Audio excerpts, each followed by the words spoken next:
नमस्कार, मैं हूं विभास वैभव और आप देख रहे हैं न्यूज़ बसेरा। देखिए, फर्स्ट फेज और सेकंड फेज से ज़्यादा तीसरा फेज में वोटिंग हुई है। इसका मुख्य कारण क्या हो सकता है? देखिए, जब पोल परसेंटेज बढ़ने के कारणों पर जब हम विचार करेंगे तो देखेंगे बिहार का जो राजनीतिक विश्लेषण करने का आधार है, टिकट बांटते समय प्रत्येक जाति के लोग अपने अपने जाति की संख्या बल, अपने कॉन्स्टिट्यूएंसी में पुराना इतिहास दर्शा करके जात के आधार पर टिकट लेने का प्रयास करते हैं। कोई भी व्यक्ति योग्यता के आधार पर टिकट लेने की बात नहीं करता है, अपनी सेवा के आधार पर नहीं करता है। चाहे जिस भी राजनीतिक दल के लोग हों, उनका मूल उद्देश्य है कि इस क्षेत्र का इतिहास रहा है कि इस जाति के लोग बराबर जीतते रहे हैं, इस जाति के लोगों की संख्या यहाँ अधिक है, इसलिए इस जाति को टिकट मिलनी चाहिए। चाहे सत्ता पक्ष के लोग हों या विरोधी पक्ष के हों, दोनों इसका टिकट बांटते समय, टिकट लेते समय इसका आधार बनाते हैं। जैसे ही टिकट ले लेते हैं, वह फील्ड में जाते हैं तो मतदाताओं से अपील करते हैं कि जात के आधार पर नहीं, विकास के आधार पर वोट दीजिए।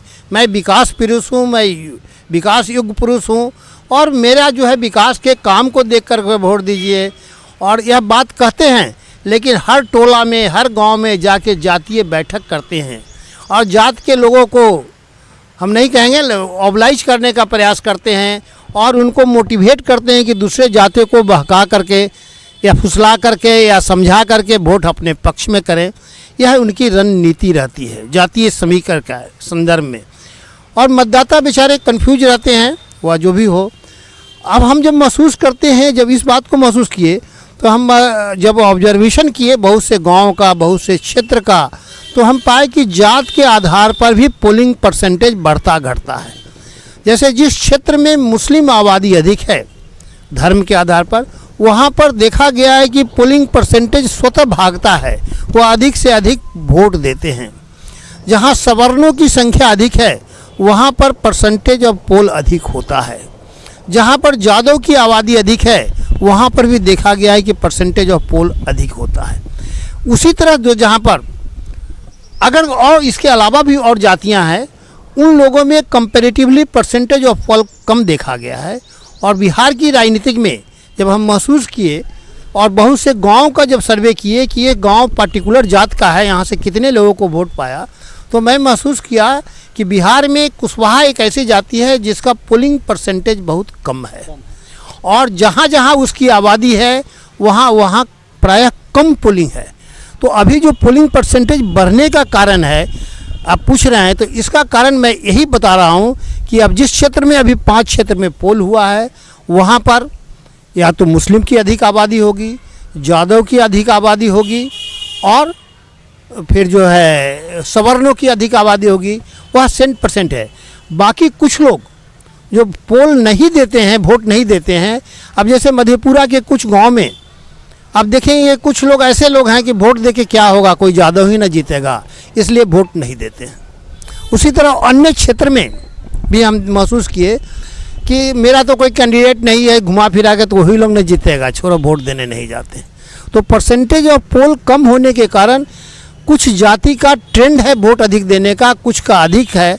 और इस वर्चस्व के राजनीतिक के कारण अभी 5 क्षेत्र में आप जहाँ जहाँ देखेंगे, जैसे बरडिया में देखेंगे पोल परसेंटेज कुछ ज़्यादा हो, यह इंडिकेट करता है कि वहाँ मुस्लिम अधिक आबादी है। मधेपुरा में देखें कि ठीक है 100 पोल न अधिक है न ज़्यादा है, तो वहाँ का जादव का पोलिंग परसेंटेज अच्छा रहा, लेकिन दूसरे लोग वोट देने ही नहीं गए इस निराशा में कि क्या फ़ायदा है उन्हीं लोगों के बीच में रहना है, किसके पक्ष में दें या नहीं दें। तो यह निराशावादी के कारण, एपैथी के कारण वोट नहीं दिए। अब खगड़िया में देखें कि पोल परसेंटेज कम है, वहाँ चूँकि कुशवाहा बहुल संख्या में सबसे बड़ी आबादी वाला जात है, तो वहाँ के पोल परसेंटेज कम है। उसी जैसे कि आपने बोला कि कुशवाहा में उदासीनता देखने को मिलता है। हाँ। क्या कारण, क्या मुख्य कारण क्या हो सकता है? कारण है पॉलिटिकल प्रवचन, वो प्रवचन करता है, कार्य करता नहीं है। कुशवाहा लोगों में बहस करने की बात बहुत आती है, लेकिन वो कार्य करने की नहीं है। कार्य के प्रति उदासीन रहते हैं, वोट देने के प्रति उदासीन है, लेकिन हाँ भाषण देने में, प्रवचन देने में, विश्लेषण करने में अधिक रहते हैं। यह मेरा अपना ऑब्जर्वेशन है, हो सकता है कि गलत हो, कोई ज़रूरी नहीं। हम जो गांव को देखे, जो स्थिति को देखे, वह बात बता रहे हैं। उसी तरह अन्य पिछड़ी जातियों में भी जैसे आप देखेंगे कि बहुत से कहार है, हजाम है, बहुत उत्साह नहीं है वोट देने में। पिछड़ी जाति की बहुत सी, शेड्यूल कास्ट के भी कुछ लोग हैं। पासवान में जितना उत्साह है वोट देने में, वह उतना जो है पासी में नहीं है। चमार में जितना उत्साह है वोट देने के लिए, उतना धोबी में नहीं है। तो यह जातीय आधार पर भी चुनाव के प्रति रुझान अधिक परसेंटेज और कम परसेंटेज होने का कारण मेरा यह अपना ऑब्जर्वेशन है, अपनी समझ है। हो सकता है कि मेरे इस विचार से लोग सहमत नहीं हो, लेकिन आप गांव वाइज जब सर्वे करेंगे तो यह देखेंगे कि ये स्थिति में कुछ दम है। ऐसी बात नहीं है कि पूरी तरह खोखला है। और कुछ लोग तो ऐसे जो वर्चस्व, कुछ जातियाँ और कुछ ऐसे लोग हैं जो कहीं वोट का बहिष्कार करा देते हैं। देख रहे हैं कि यह मेरा वोट देंगे ही नहीं तो रोड नहीं बना है, ये नहीं बना है, वो नहीं बना है के नाम पर वहाँ का वोट बहिष्कार करा देते हैं, परसेंटेज कम जाता है। हम तो झारखंड क्षेत्र में कई ऐसे गांव में देखे हैं कि जहाँ वोट का बहिष्कार हुआ है वह चूँकि उस पार्टी को नहीं मिल रहा था तो एक नेता पैदा हो गए और जाके बहका करके छोड़ो यहाँ कोई काम नहीं होता है इसलिए वोट का बहिष्कार कर दो। यह पॉलिटिकली मोटिवेटेड जो है बहिष्कार होता है, जिसके कारण परसेंटेज कमता है। इसलिए वोटिंग परसेंटेज का कम के कारण कुछ जातीय ट्रेंड है, जातीय सोच है। और इसका समाधान के लिए हम एक ही उपाय बताते हैं कि टीएन सेशन जब जो चीफ इलेक्शन कमिश्नर थे इंडिया के, उन्होंने एक काउंटिंग की व्यवस्था की थी और वह कि समूचे पोलिंग स्टेशन को मिला करके एक जगह काउंटिंग होगा ताकि किसी पोलिंग स्टेशन का कितना वोट किस पार्टी को पड़ा है यह पता नहीं लगे। यह आज भी है। कुछ परसेंटेज ऑफ पोल कम होने के कारण है कि कुछ अगर दबंग जातियां हैं, अगर उस क्षेत्र में अधिक उस पोलिंग स्टेशन पर उसके विरुद्ध में चला गया तो वहाँ बाद में चल के चुनाव के बाद भी टारगेट करते हैं लोग और उसे हानि पहुंचाना चाहते हैं।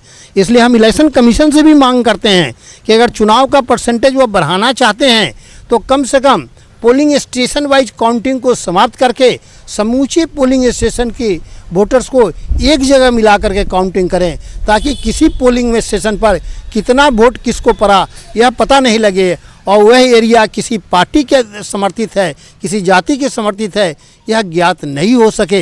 इसलिए यह बहुत परसेंटेज पोल बढ़ाने के लिए यह बहुत ज़रूरी है कि टीएन सेशन को आज हम याद कर रहे हैं। उस समय बहुत आलोचना करते थे कि बहुत लेंदी प्रोसेस था काउंटिंग का, 4-4 दिन 5-5 दिन काउंटिंग हॉल में हम लोग बैठे रहते थे काउंटिंग करने के लिए, लंबी प्रक्रिया से गुजरना पड़ता था। लेकिन उसकी कुछ है, वैधता है, उपयोगिता है।